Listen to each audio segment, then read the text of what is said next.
tuning in via webinar, welcome to you as well. We're excited. There's a lot of energy in the room, a lot of knowledge, a lot of talent, and we're looking forward to that. So welcome to our Harnessing Consumers and Communities to Help Meet U.S. Food Waste Reduction Goals, our conference, a webinar, and our networking event. As we all know, reducing food waste holds great promise to improve our global condition on at least three fronts. By reducing the stress on our natural resources and our environment, by making more food available to the food insecure, and by eliminating the financial waste suffered by consumers and others up and down the food chain as food waste is created. Could we cue up the first of the slides if we could? It's this promise of improved sustainability that motivated a group of us affiliated with Ohio State to develop the OSU Food Waste Collaborative, a group dedicated to research and outreach focused on reducing and redirecting food waste. We encourage you to visit the several posters we have in the lobby area that highlight our efforts to understand national consumer trends about food waste, from surveys and social media analysis, our applications of economic analysis to understand how different food waste policies can complement or compete with one another, and to learn about our efforts to develop a smartphone app to improve our ability to collect data about how people are creating and handling food waste in their own homes. As we said, reducing food waste holds great promise, but promise doesn't magically become progress. It requires research and planning and effort and persistence. As we thought about the literature on food waste and started thinking about the food value chain, it became clear to us that consumers and the communities and organizations they belong to are critical when it comes to achieving progress on food waste. Without changes in consumer behavior, all that food that's diverted earlier in the food chain out of the bins might all be for naught, because consumers can dump it right back in if they continue on with their typical food handling and waste behaviors. To reach consumers, it was obvious to us that involving communities and organizations that shape consumer behavior is going to be critical for initiating progress.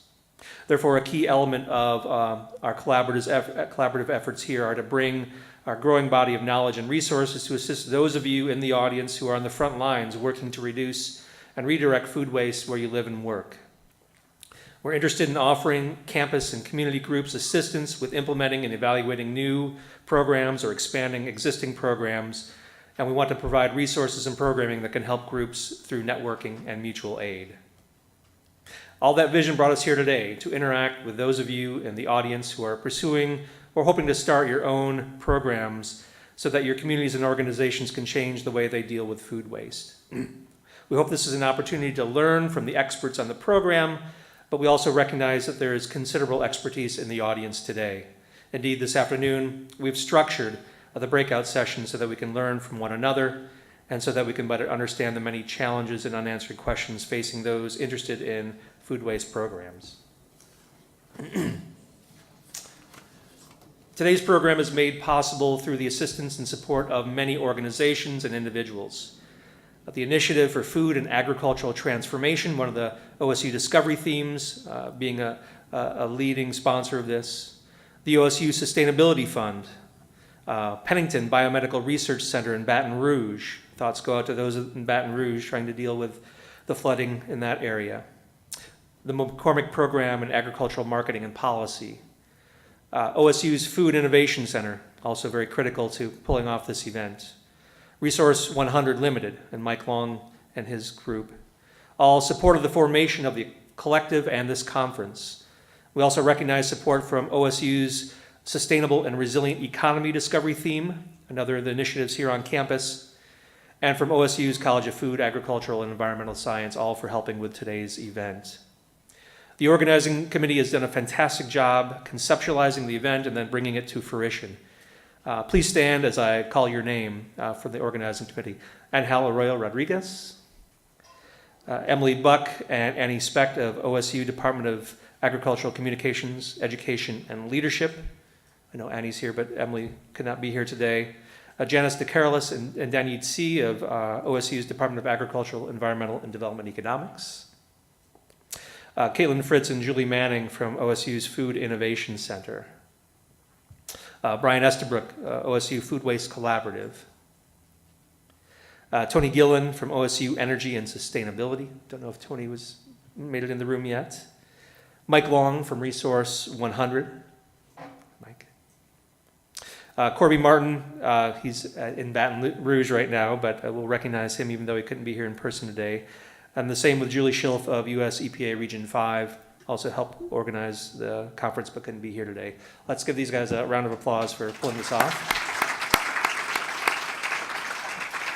And also extend special thanks to Nicole Perron-Razul, Wangyang Lai, Joel Yoder from AEDE for their technical support. Thank you guys for helping pull this off. Really appreciate it.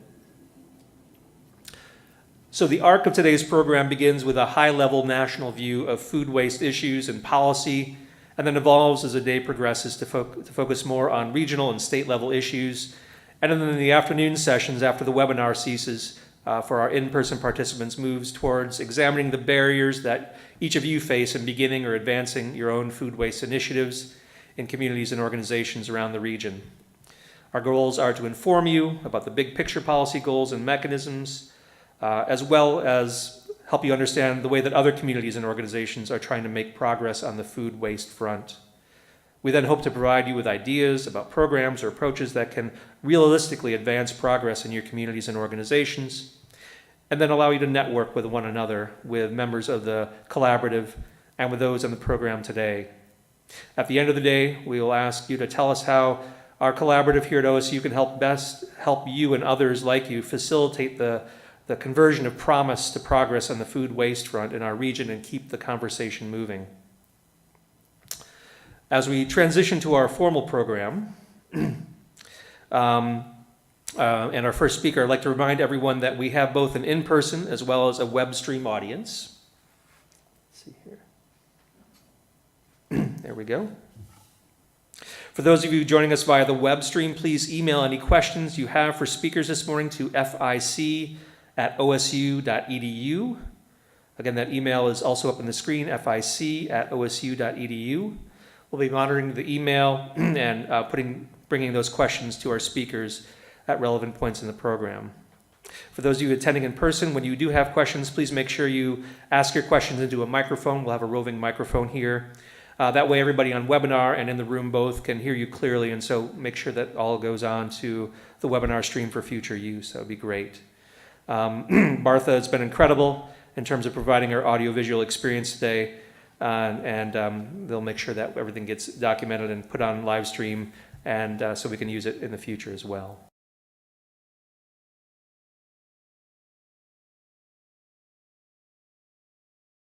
And I'll start by introducing Susan Mooney, who will provide the introductory remarks and then introduce today's keynote speaker.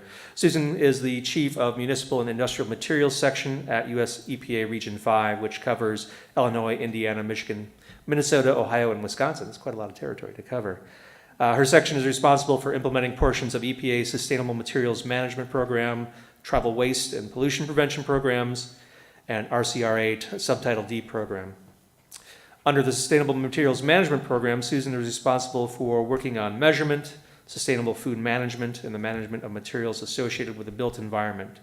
Susan's been with EPA for nearly 30 years and has been working on a wide variety of solid waste management issues and projects, with a BA in chemistry from Franklin and Marshall and a master's in science and public health from University of North Carolina, Chapel Hill. She brings us her introductory remarks. Thanks, Susan.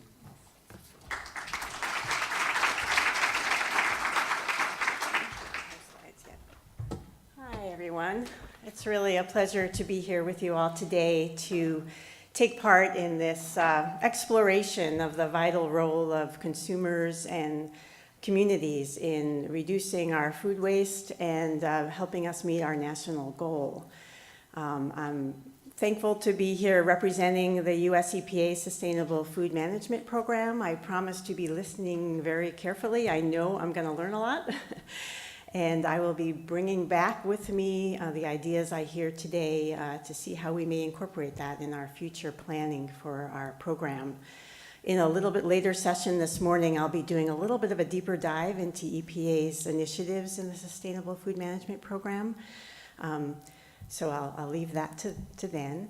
I'm really happy this conversation is happening here in the Midwest, to bring Midwestern perspectives to this important problem we're facing and how to correct it. I'm not surprised that it's taking place in Ohio, because Ohio has really demonstrated leadership in bringing stakeholders together and addressing particularly issues related to wasted food. I was talking to Hill last night to make sure my memory wasn't wrong, but it was a decade ago that initial actions to bring folks together to start looking at innovative management approaches for food waste. So this has been going on for a while. I'm thrilled that this is a continuing effort to demonstrate leadership in this area, and thankful that it's in Region 5, yay. So thanks again for having me. My job actually right now is to introduce our keynote speaker, Dr. Elise Golan.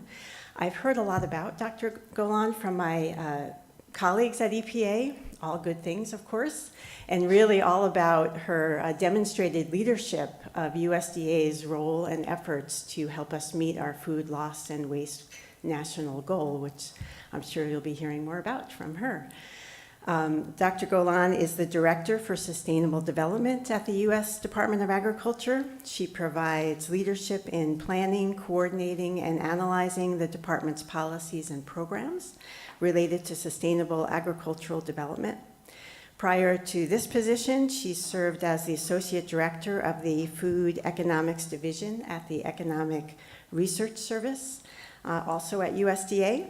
And before joining USDA, she did consulting work for, among others, the World Bank, the International Labor Organization, and the California Department of Finance. Elise served as a senior staff economist on the President's Council of Economic Advisors from 1998 to 99, and she received her PhD in agricultural economics from the University of California at Berkeley. So all of that, I think, demonstrates why she is the leader of USDA's efforts in this area. So please join me in welcoming Dr. Golan.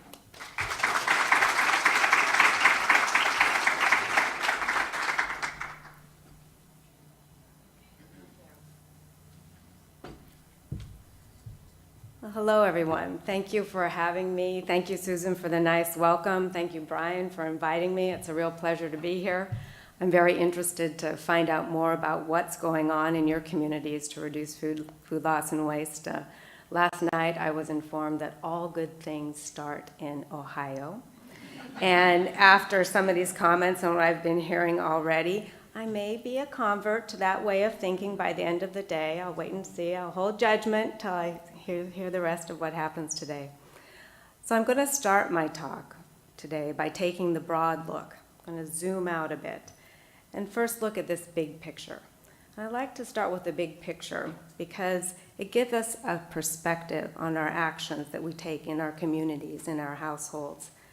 And also, when it comes to food waste, considering the big picture is an important first step, because it's by considering the big picture that a lot of people have come to the realization that reducing food loss and waste is of vital importance and a vital important step that we have to take right now.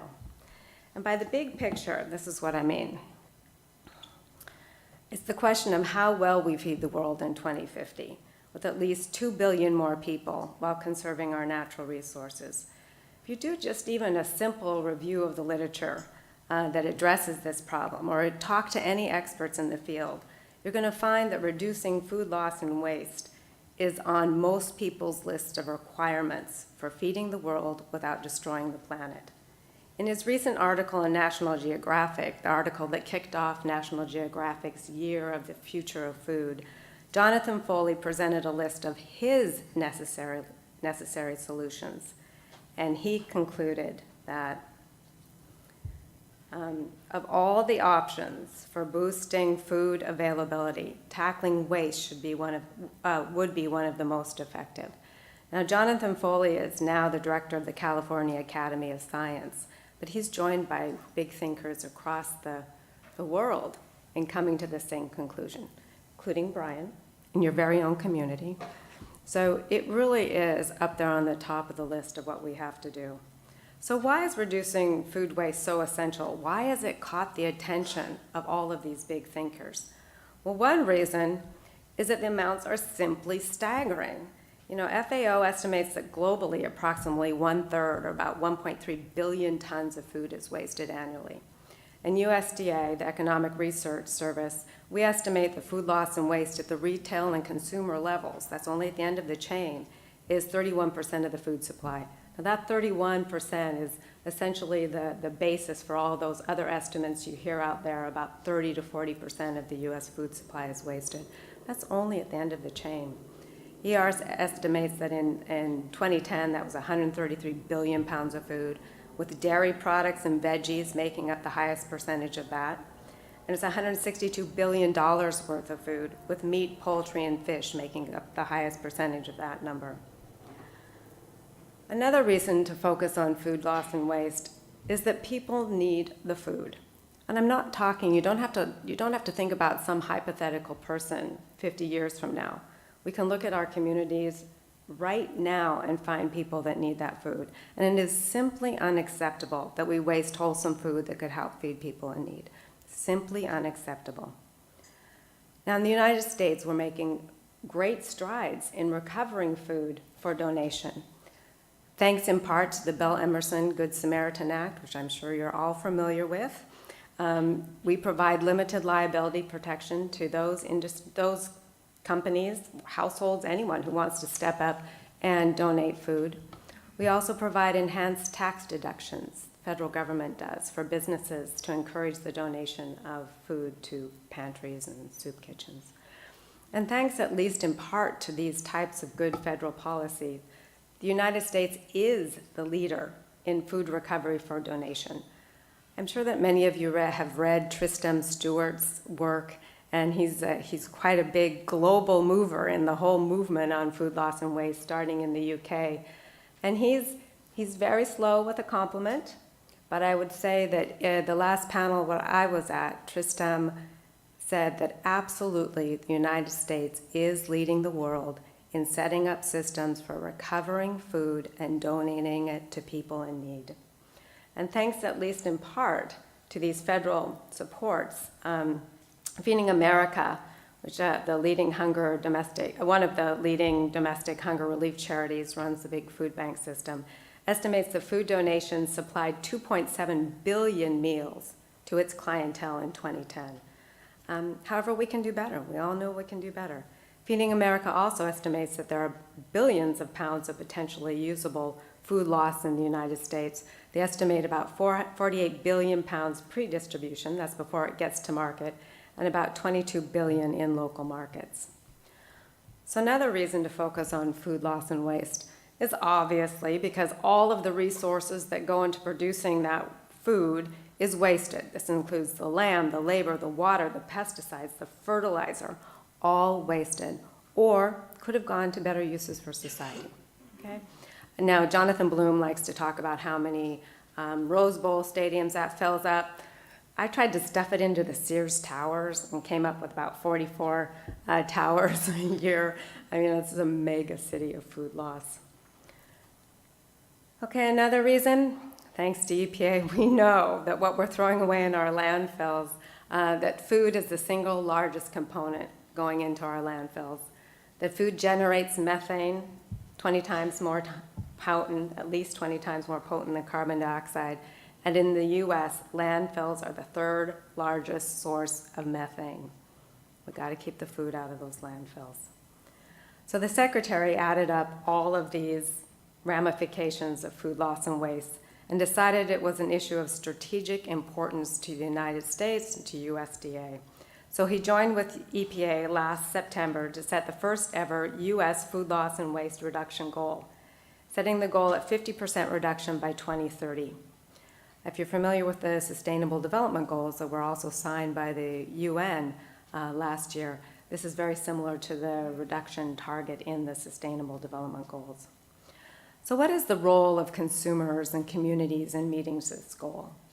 Well, their role is pivotal. Without consumers and communities, we can't do it. We always like to say that individuals and the communities are the drivers of real change. That may be true, But in many cases, they are driving a bus with many passengers that all want to go in different directions. They're driving on a windy road that has a lot of tolls, so that driving change is really difficult and it's really expensive. But that's not the case for food waste. Reducing food loss and waste, consumers have the means for making meaningful change in their hands. Instead of costing money, reducing food loss and waste may actually save money. So consumers are driving a bus with a pretty clear direction. It's not going to cost a lot of money. Okay, so where do we go? How do we start? What do we do? I'm going to, again, kind of take a big picture view, but I'll start at the beginning of the supply chain. Okay, so we're at the beginning of the supply chain. What's the role for consumers here? What can consumers and communities do? One of the first things that people think about, and it's really a valid contribution, it's an important contribution from communities, is gleaning. Now, gleaning is the simple act of collecting excess fresh foods from farms, gardens, farmers markets, or any other source in order to provide it to those in need. We know it's an important source of fresh produce for families in need. Many organizations work directly with farmers to get fresh produce to food banks. My office this weekend is doing a big gleaning in Maryland to get food to food banks. I'd like to give a shout out to Society of St. Andrews. I'm sure a lot of you are familiar with Society of St. Andrews. This is a grassroots, faith-based, all-denomination, hunger relief nonprofit organization that's been working for over 30 years with a host of volunteers and donors and farmers to glean food and get it to people in need. A lot of you are probably also familiar with Ample Harvest. It's another gleaning organization with a little bit of a twist. It helps take excess food from gardeners, just us out in our communities. If we have excess harvest, some of our Ample Harvest has a network where you can donate your extra zucchini to a food bank in your area, people in need. For more information on other gleaning organizations, you can go to our website. I'll give you the website address at the end of my talk. You can also download USDA's Let's Glean toolkit. And this was put out in Secretary Glickman's time. And it provides information on how to develop a successful gleaning program. It also provides links to how you could reach out to farmers in your area through your state's USDA office or your state Department of Agriculture. Oops, sorry. Another thing consumers can do and community is to support innovative new value-added products that are made from byproducts of agricultural production or manufacturing. By taking wasted ag byproducts and turning them into valuable products, we can help put money in farmers' pockets. We can open up new business opportunities in rural areas, and we can provide consumers with value-added nutrition products. And by the way, we can reduce food loss and waste in the supply chain at the same time. So I'll give you a few examples of exactly what I'm talking here, and I'm going to use examples from USDA's one of our national research programs. One of our big national research programs is a program that we like to call the Waste to Worth program. So we invest in these new value-added technologies and approaches across the country. So one of my favorite examples is a grapeseed flour that's a byproduct of winemaking, and it was developed in USDA's Albany, California lab. And apparently this flour is quite nutritious, at least for hamsters right now. But it's been shown to lower the risks of obesity, and it's under human trials right now at the Mayo Clinic. Not only did USDA help with their research, but we also supported business development with a small business innovation research grant. USDA also targets our program also targets these cosmetically challenged fruits and vegetables. For example, one product we developed was a technology for forming a 100% fruit bar from undersized or blemished produce. And Gorge Delight, I'm really having a hard time with that name every time I say it. Gorge Delight, which is a company in the Pacific Northwest, has worked with USDA on the technology and is already commercializing the product. And it's sold everywhere now around the world. It's in Iran, Japan, Mexico, Canada, Peru. And it's taking our blemished products from the Pacific Northwest, turning it into this value added, sending it out around the world. One of my favorite projects is USDA scientists are working on a new energy efficient drying technology to manufacture crispy crisps, chips without oil, from fruit and vegetable waste. And because the process retains practically all of the micronutrients and the product can be stored for years, the researchers are calling these nutrition batteries. So I can't wait to see nutrition batteries on our shelves at grocery stores. It also cuts down on transportation cost and energy use because you're not transporting all that water as you're transporting these little nutrient batteries. Okay, so consumers and communities can help support these kind of innovative new technologies through investments in your own communities to support farmers who are doing this, and also by buying the products, eat your nutrition batteries. We can also go directly and show a little love to ugly fruits and vegetables. And I'm sure many of you already do this, and it's probably driving you as crazy as it's driving me. I'm just finding this one big guilt trip. I go into the grocery store, there's the beautiful apple, there's the ugly apple. I have to take the ugly apple. I go, anywhere, and I'm just buying the ugliest stuff on the shelf. It really is like a burden. It's a heavy burden as I shop now. And I'm sure that a lot of you have the same experience. Okay, another thing that consumers and communities need to do is engage with local businesses to motivate them to do their part to reduce, recover, and recycle. The federal government runs 2 programs to engage with and to recognize businesses that are stepping up to do their part. The first was started by EPA, the Food Recovery Challenge, begun in 2010. With this program, businesses share information on the amount of waste that they reduce, recover, and recycle, and they have access to EPA technical assistance to help the businesses measure their waste, to understand ways that they can reduce it, recover it, or recycle it, and to help set goals and then measure their success. Okay, then we also have the USDA Food Waste Challenge that was started in 2013. And with this, businesses don't have to provide evidence, don't have to provide data on how much they're wasting within their organizations, but they do share information on their activities to reduce, recover, and recycle food loss and waste in their operations. And the hope is that by sharing the activities that the businesses have already adopted, that will spur more best practices across the industry, across the economy. And by the end of 2015, our 2 programs, EPA and USDA, we had over 4,000 participants. I think we're over 4,500 now, but I have to work with the EPA to update those numbers.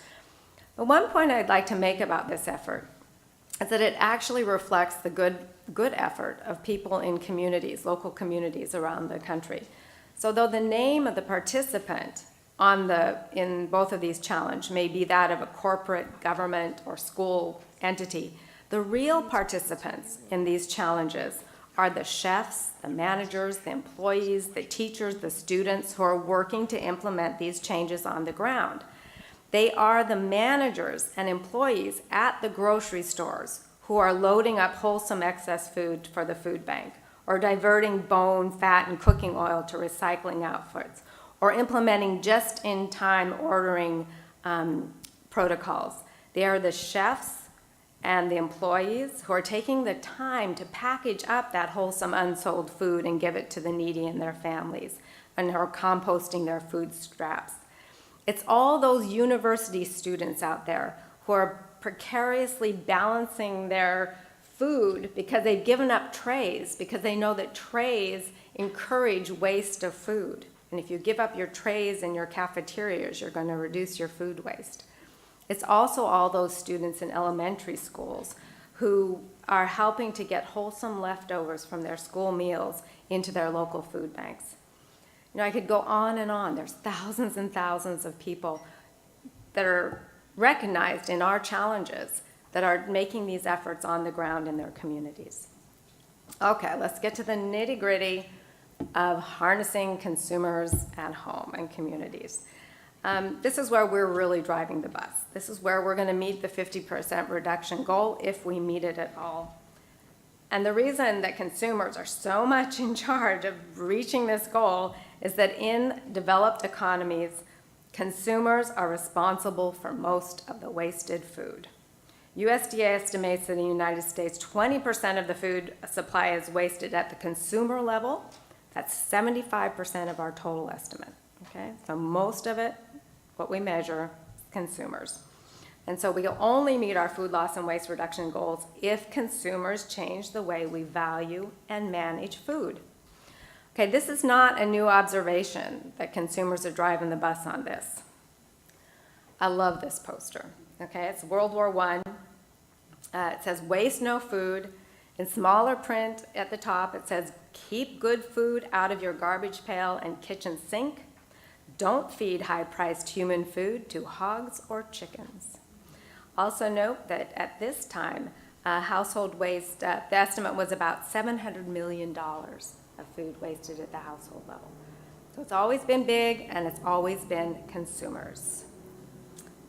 Okay, here's another one from then on preserve. And this is great advice. And I think it's advice that we need to amplify now as well. You know, we're really only going to tackle food loss and waste if we are more creative in how we're preserving food at the home. And I'm not talking about anything sophisticated. It could be just putting it in the freezer. You know, we just can't buy fresh food, wait for it to rot, and then throw it away. You know, we've got to be more creative in that. And USDA offers many tips and advice on food storage, safe food handling, up on our website. This is really one of our strong suits. Okay, here's a poster you would never see now. Never, never, never, never. We're certainly not telling anyone to clean their plate. Instead, as I said, you're telling people, first of all, don't put so much on your plate, and then, if you can't finish it, eat it tomorrow, or put it in the freezer. You can eat it another day. One of my colleagues told me that something that kind of went along with this and the campaign at the same time was this little jingle that everyone was supposed to be saying at the time, and it was this pledge. And I'm sure it's snappier than how I can actually say it. I'm not really sure if they were supposed to sing this or not. But the pledge was, at table, I'll not leave a scrap of food upon my plate, and I'll not eat between meals, but for supper time, I'll wait. So I don't know how you sing it, and I know we couldn't get that to fly now, but you know, they were trying them. So here really is one of my favorites. This is a World War I era poster, and it was produced by the Committee of Public Safety, the Department of Food Supply in South Penn Square, Philadelphia, another local community doing its part. But this advice is exactly what we're selling now, you know? Buy it with thought, cook it with care, serve just enough, save what will keep, eat what would spoil, homegrown if you can do it. It's sure tasty. Okay, so what are we doing now? Well, a little more high-tech. First thing I'd like to mention is EPA's very impressive Food Too Good to Waste guide and toolkit. The toolkit gives simple tips about how to reduce your wasted food through, first of all, getting smart about how much you waste, doing some smart shopping, smart storage, smart prep, and smart saving. The toolkit is designed for families and individuals to reduce wasted food at home, but EPA or some of the pilot trials of it show that the best results come when a group or community of households use the toolkit together in a real community effort. And I know that you're going to hear more about this from Ashley Zanoli, who created this toolkit later on in the day. Another good tool for consumers looking to reduce wasted food is the Food Keeper app, which USDA developed with the Food Marketing Institute and Cornell University. And it provides consumers with easy access, you can take it wherever you take your smartphone, easy access to information on proper food storage, temperature, shelf life, what those date labels mean. We just released a Spanish language version, and we're updating this constantly with new data. And I'm particularly happy that the data, behind the scenes data, is being updated on the USDA website on date labeling and storage times. Okay, another thing that USDA has done is through our mandate to educate consumers on how to attain affordable, nutritious diets, we've developed an infographic called Let's Talk Trash. Now, one reason education about wasted food is such a good fit with education about nutritious, affordable diets is because if families didn't waste so much food, they could afford to increase purchasing of more nutritious foods. In 2010, the amount of uneaten food in homes and restaurants was valued about $370 per U.S. consumer. Now, that's more than an average month's worth of food expenditures and about 3 times average SNAP benefits. Okay? That money could help families afford healthier diets. Another reason that the focus on food waste is important for messaging about nutrition and why USDA is comfortable putting it in the My Plate website is that waste distorts consumers' impressions about the affordability of food, of nutritious food in particular, because we tend to waste a lot of those nutritious fruits and vegetables.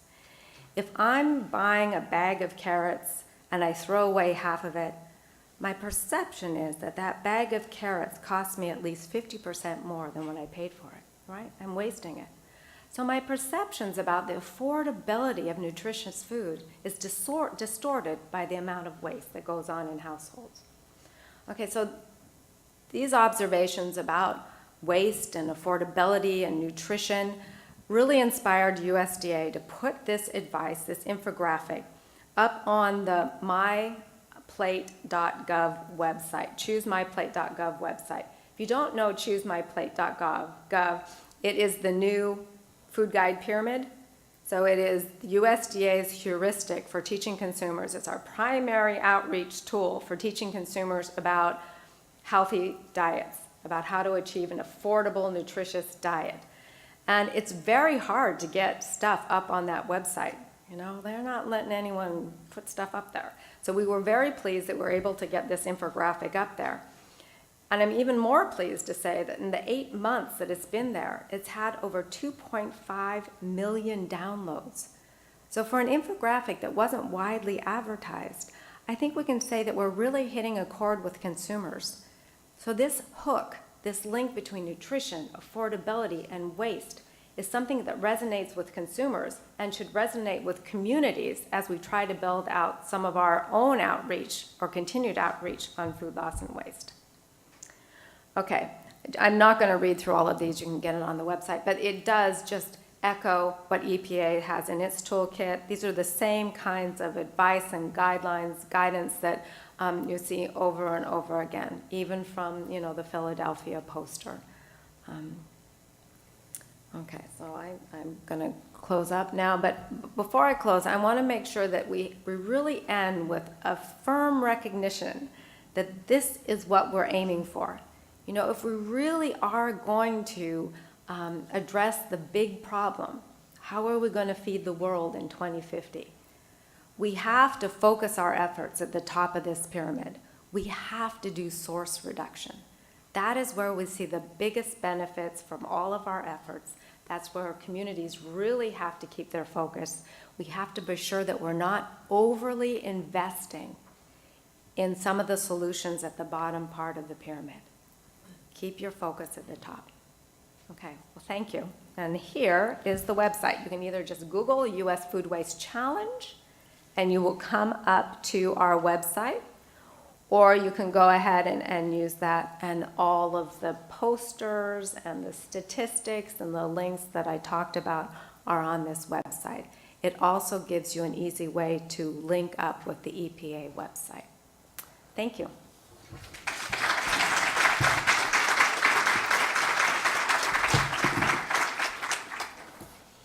I think there's going to be questions. Do you want me to, did I overspeak or we're okay? Okay. Questions from the audience? Just raise your hand and feel the microphone will come Sure.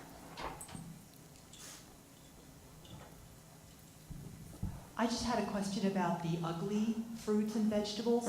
What about fruits and vegetables that are a little bit overripe? You know, like the zucchini that gets to be 15 inches long in a week, and I Don't cook know that stuff, and it's perfectly good, but we're not supposed to take it to the food bank because it's overripe. Yeah, I mean, you have to work with your local food bank to see if you can figure out a way to do that. Another thing to do with food banks, and many food banks across the country are getting creative in doing some of their first line processing. You know, they'll go ahead and they'll make up a dish with that zucchini and they'll freeze it, and then they'll offer their clients products that are, you know, somewhat prepared. I'm happy to say that USDA, in one of our Waste to Worth programs, we noticed a lot of giant yams in the field that no one wanted to eat, and so developed a product called Yamco, which doesn't sound all that delicious. I hope it's just the prototype name. And it's, you know, you're processing these yams, they're still nutritious, all the vitamins are still in there, no salt, no preservatives, nothing added, and getting those products to consumers. So,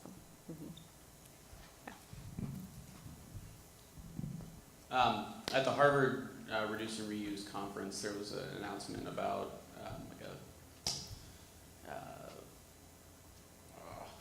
it's like a database, I guess, for all of the wasted food or food reduction efforts in the United States, kind of like a collaborative between the USDA and the EPA. Could you kind of touch on that and expand on what that actually is? sure. So I think that what you're talking about is something that I'm very proud of. And I think that what it does is, as we're all trying to get a grip, what's going on in this country about food loss and waste? You know, we've been told we have this goal. What's everyone doing to get there? And how can I learn from other people's experiences? And how can I make sure that I'm not duplicating efforts that somebody else has already done? And so we see a real need for some kind of central resource center, a platform where we can share experiences and practices, find out what's going on. So at this moment, we also are calling it, not a very great snazzy name, National Virtual Resource Center on Food Loss and Waste.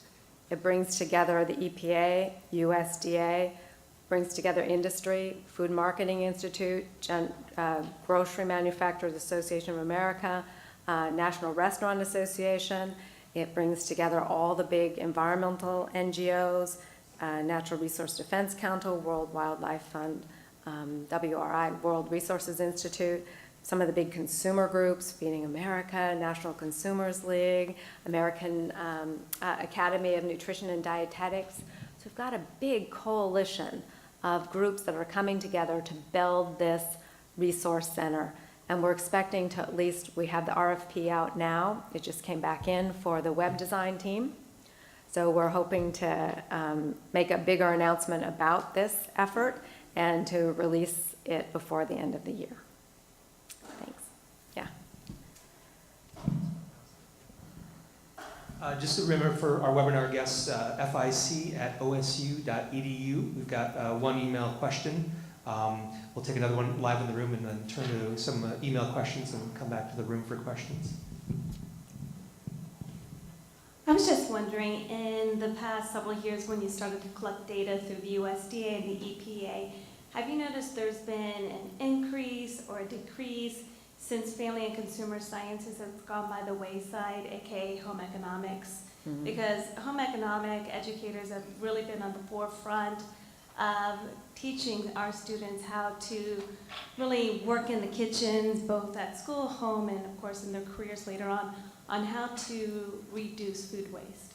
Yeah, no, we just haven't been collecting data that long or with that level of granularity to understand the impact of anything like that. But I absolutely agree with you that we need to start educating students, our kids, more about food prep in general and the value of food.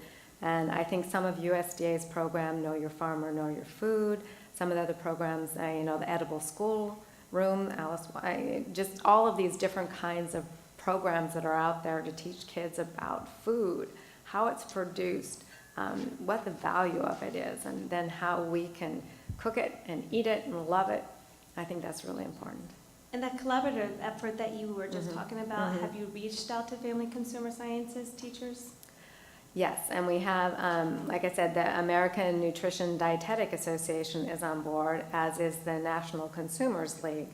And then through USDA, we also fund a large number of studies looking at, of course, in the K through 12 meals, so, school lunch meals, looking at food loss and waste at school meals, in school meals program, and innovative ways to educate students and sometimes even trick students into eating healthy food and to not wasting so much.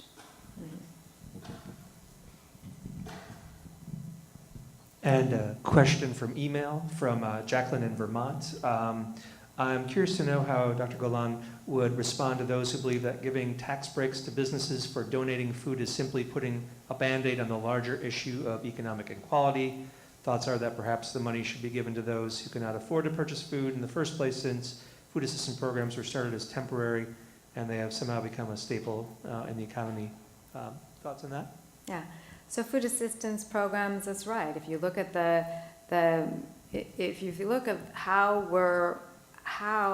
we are supporting people in need in this country over time, you're seeing a reduction in cash benefits or other type of benefits to people in poverty, and you're seeing an increase in reliance on food stamps, now called SNAP, and other types of food assistance programs. So absolutely, food assistance programs are carrying a lot of weight in this country in alleviating poverty. Poverty itself is why people can't afford food, why people are hungry. That's around the world.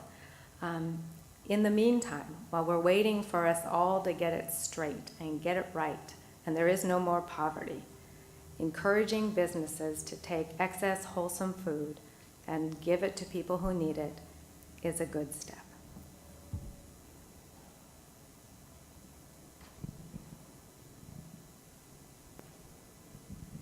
Hi, I have a question on the U.S. food waste reduction goal of cutting it by 50% by 2030.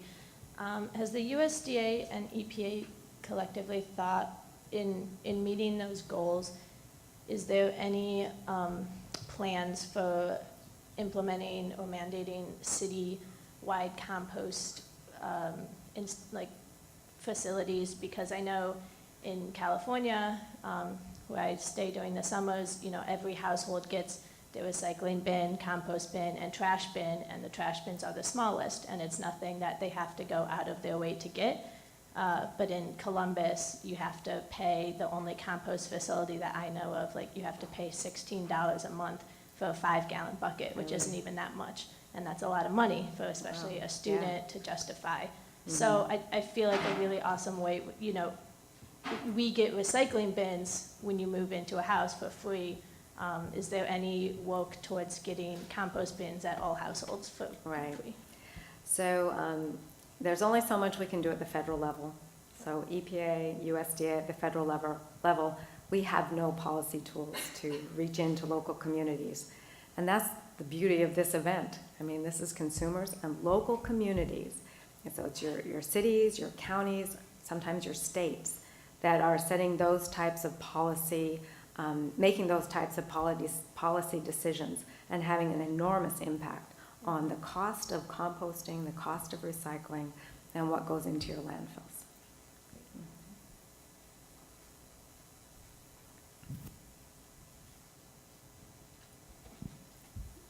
You again? Yeah, me again. I'm interested in the new tax incentives. I've heard a lot about it, Yeah. but it's just generally just stated as, yeah, hey, there's these new tax incentives, but nobody actually has gone in depth with these tax incentives. Okay. So, yeah. So there's old tax incentives, and they were great, they were limited. And then just this December, Congress passed the PATH. It was like an omnibus spending bill, and managed some good policy thinkers managed to get some expansion of these tax benefits into that bill, into that spending bill in December. And these expanded not just the scope, but also the length of these tax benefits. This is congressional action. This is not USDA. And honestly, the best place to find out about the tax benefits is on the Feeding America website. Deloitte did the analysis for Feeding America, and it's up there. It's very clear, it's accessible, and it's a great tool.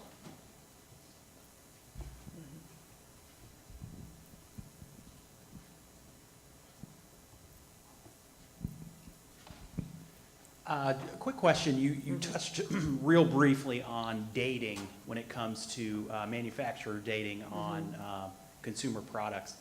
I represent the local food bank, and we know this is a major issue, not only on a consumer level, but also on a retail level. Is the USDA involved in coming up with these rules and regulations, or is that more of a FDA scenario? And if so, what are manufacturers doing to take these steps to provide more information to the consumer? I'm in charge of food sourcing at the food bank, and we actually have extension dates from all major manufacturers to provide extension on any type of product that they manufacture. But I don't think the public understands to really any type of knowledge about how that affects the quality of the food. No, you're so right. And people really don't understand. And there's a good publication out by NRDC and Harvard called The Dating Game. And it gives a good overview of what's going on across the country, who's responsible for what. And again, USDA, FDA, we don't mandate those labels. The only one we mandate is on infant formula, because that is a food safety issue. The quality deteriorates in your infant formula. It becomes no longer safe to feed to an infant as the primary source of nutrition. So that's the only one that has mandatory federal date labels on it. The other ones, you're right, it's a bit of a free-for-all. You know, it's the company, it's Nabisco, I guess it is, who's deciding how long your Oreos are good for. And like milk date labeling, apparently, you know, that's all over the place. People are throwing away lots of good milk that could be saved. There are 2 bills in Congress right now. I think they may have been folded together now. But the Shelley Pingree bill that she introduced last year, and then Blumenthal has a bill that was introduced. And it's to try to come up with a national policy on date labels, use the same terminology across the country, and then it simultaneously do consumer outreach on what these date labels mean. This is another thing for anyone who's in the know. A friend of mine told me that her grocery store shopping angst and guilt has gone up even more since the date labeling. She's purposely buying milk now that's at the end of the date label because she knows it's still good and no one else is going to buy it, so she's buying it because you do have quite a bit of time after that before it goes bad. Yeah. Mm-hmm.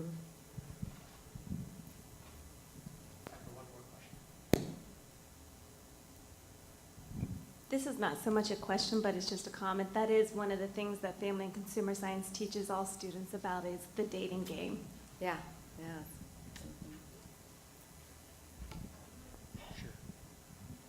So while we're waiting for the congressional bill and for them to make that decision, is there any possibility to work directly with retail entities, grocery stores, to provide educational materials? So while the dates may not change, there could be a sticker on the inside of the plate glass window that says, you know, here's the real story about. Do you know what I mean? As a kind of a... Yeah, I mean, industry is taking on this issue, and a number of private players, Walmart is figuring out what they can do. They've made a few announcements. The Food Waste Reduction Alliance, which this is alliance of FMI, GMA, and so Food Marketing Institute, Grocery Manufacturers Association, and National Restaurant Association is also, you know, kibitzing about this issue, trying to figure out what to do. On the Food Keeper app, I mean, I think that there's, you know, USDA has some good information. Honestly, it's a bit confusing what's up on our website. We're cleaning it up. It's going to be clearer, but I agree with you. We need to get that information to consumers. We can't wait for Congress to get these bills passed if they ever do. We need to get that information out there, and we're working on real clear information that we can get to consumers, get it through the app, get it through, you know, Let's Talk Trash, get it any way USDA can out to consumers. So that will also be coming this year, something a little more powerful and impactful. Great. Let's thank Dr. Golan for her great